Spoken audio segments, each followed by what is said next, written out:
Now,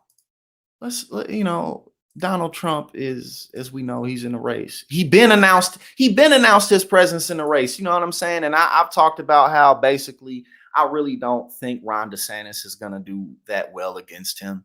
I don't think he has what it takes to really knock him out of the park. And we've covered Nikki Haley, who I believe her campaign is just started off terribly. Like she basically said, like, "Oh, I'm not going to kick sideways. I'm just focusing on Joe Biden in the White House." Like, well, you got to get past Trump first. But, Mary Trump, she's back out here warning people. She's telling people of the potential dangers of her uncle. You know what I'm saying? We need to be prepared for any eventualities, declared Donald Trump's niece. She's back at it, warning everybody of her uncle. And again, the truth about Donald, I mean, I've seen it. You know what I'm saying? Like, even I know it's anecdote. Well, the polls, there's been a few polls that show DeSantis doing well, but again, that's really just a lot of speculation. But people, a lot of Republicans really are still rocking with Trump. So this type of rhetoric is not gonna deter Trump fans. But let's see what she said. Is there a video? Yeah, let's just watch the video. Guest would know best. Joining me now is Mary Trump, host of the Mary Trump Show podcast, author of Too Much and Never Enough: How My Family Created the World's Most Dangerous Man, and the niece of former President Donald Trump. Mary, I always say the niece of former President Donald Trump at the end, frankly, because the other stuff that you have done has been incredible, but you do have some really telling insight. So let's start with Nikki Haley. Interestingly, Nikki Haley was the first Republican to step into the line of fire by announcing her candidacy for the GOP nomination. She says there needs to be a new generation of leaders, but she just cannot seem to differentiate herself from Trump. Is she just a sacrificial lamb at this point until someone like, I don't know, Ron DeSantis officially steps into the fray? Yeah, Katie, it's a little mystifying to understand what her run is about, unless, as is often the case, she's running for vice president. But she needs to walk a very fine line, right? She can't be too anti-Donald, and she has to sort of toe the GOP line. So I think we're going to see a campaign that's sort of replete with Republicanisms. Like, we've already seen this in her opening bid, the racism, the homophobia, and the entire ignorance of the reality of America's past and her unwillingness to grapple with that. So I don't really think we're going to see much interesting or unique in her campaign at all. Yeah, 100%. And we went over that the other day. And I think that pretty much everybody gets that. You know what I'm saying? Like, especially too, like, if you're going to run, look, the 2024 Republican primaries are about defeating Donald Trump. That's what it's about. It's not about Joe Biden. It's about Trump.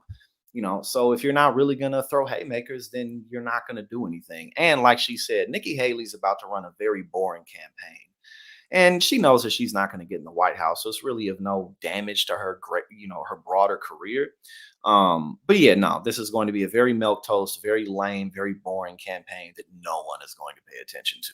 And again, if Ron DeSantis doesn't come out very entertaining, and not even by entertaining, I don't necessarily just mean like him, like, being funny or being a clown, or I mean just him being strong, boisterous, charismatic, which he is not. So if he doesn't come out with any of those things, then Donald Trump is just plain and simply going to have the most exciting campaign out of everybody, which will carry him across the Republican primary finish line. But yeah, no, Nikki Haley's campaign is already fucking over.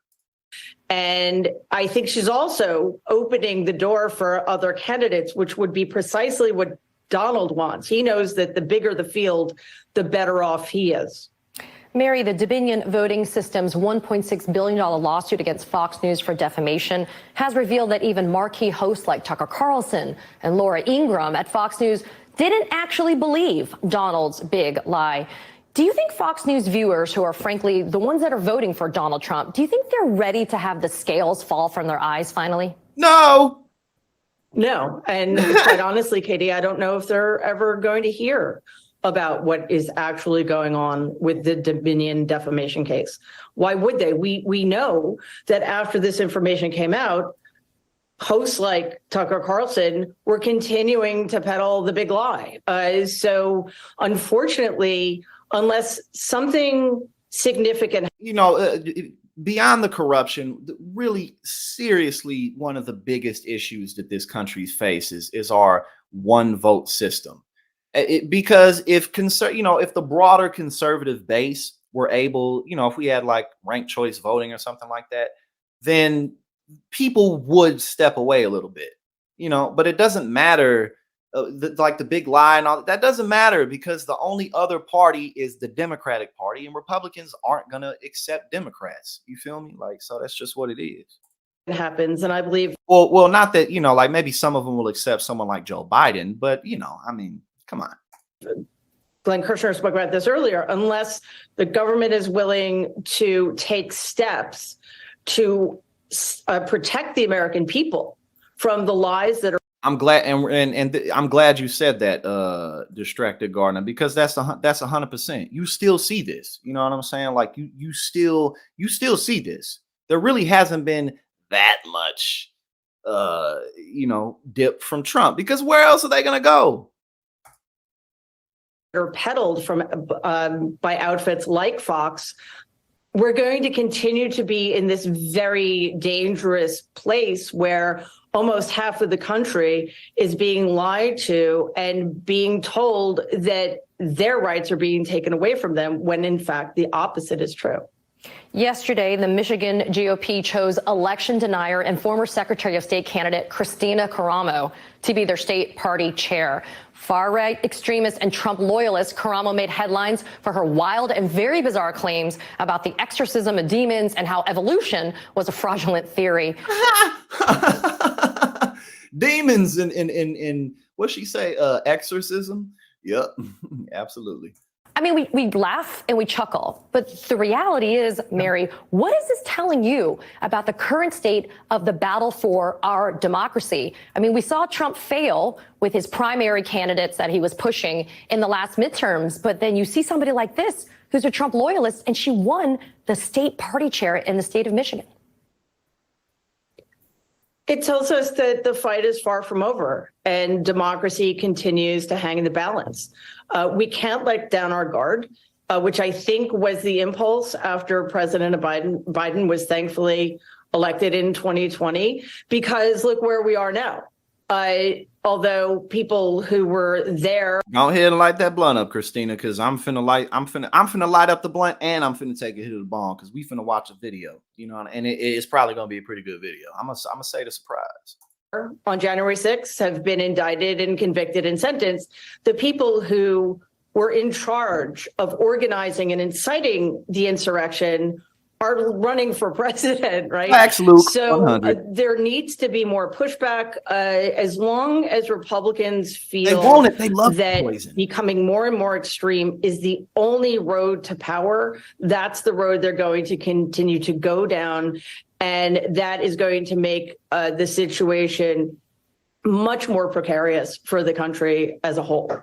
Speaking of that road of extremism and the promise of power at the end of it, I firmly believe Trump will be indicted this year by Fani Willis, the Fulton County District Attorney. I think that'll be the first of many indictments that are to come. I guess my question for you is, though, how reasonable are fears of many Americans about the potential for violence being incited by Donald Trump should he be indicted? I mean, we saw how absolutely horrible January 6th was.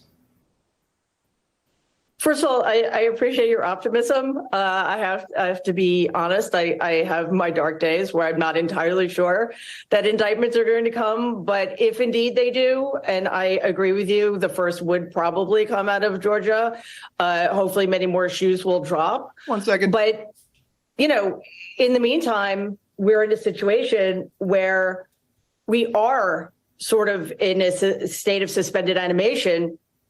And more and more people are continuing to be fooled by outlets like Fox and think that something's been stolen from them. Donald, of course, will use any opportunity to incite more violence if he thinks it suits him. So we are not out of the woods yet. I was quite heartened, I have to say, that in the 2022 midterms, nothing happened. There was no appreciable violence, even though a lot of election deniers lost their bids. And what I also found interesting is that most election deniers, with the exception, I think, of Kari Lake, didn't put up a fight. They accepted their loss and they moved on. Which is to say, I think it's not as likely as I might have thought a couple of years ago, but we still need to be prepared for all eventualities, unfortunately. I think to your point, we always have to have a high state of vigilance because we can't fall asleep at the switch. There's just still so much going on. I think the Karama win yesterday really stunned me. I thought maybe we were turning a. Yes, the woman who won again. She's like demons, exorcism, and then what does she say? Like something about like empirical evidence and science, maybe like climate change. I don't know what it was, but she was like, no, that's a bunch of BS. That's a bunch of nonsense. But demons and exorcism, you know what I'm saying? That's totally real. But again, it's still the Donald Trump show, and that's the man to beat. You feel me? Nikki Haley's campaign was never going to be a thing, but she knows that, and it's really not to much damage to her career at all. And Ron DeSantis, we got to see, but thus far, I really just plainly am not convinced. I'm just not.